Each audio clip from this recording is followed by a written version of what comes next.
Talaga naman, nakakabwisit ang kilikili. Masisilaw ka talaga, bay! At para saan ang video na ito, bes?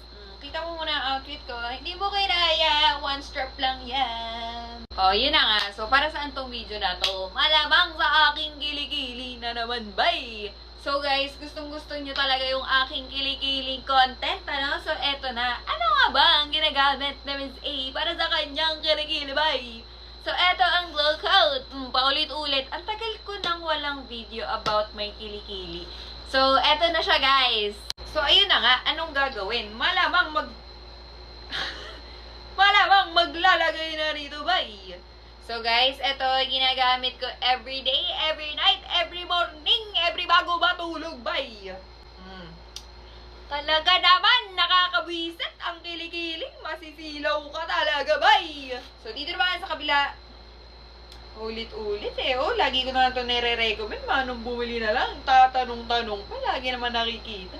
Guys, ito ay affordable, super affordable. Ang kilikili mo. Guys, gusto nyo ganitong kilikili nyo, orderin nyo na to kasi hindi ako nagpapa-laser pala and nag-wax lang ako din. After ko magpa-wax is, eto na agad yung ginagamit ko kasi dito ko siya maintain para maging soft, smooth, and silky ang aking kilikili. Bye!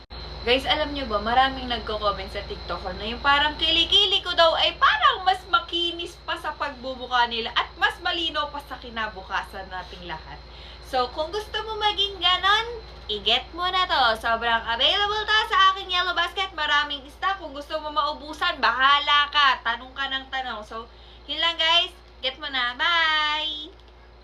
And guys pala, bago ko makalimutan, dalawa pala yung variant nito. Ito kasi yung Auxiliary Cream na Bright and Smooth. Tapos yung isa naman, Kojic naman. Color yellow naman yon.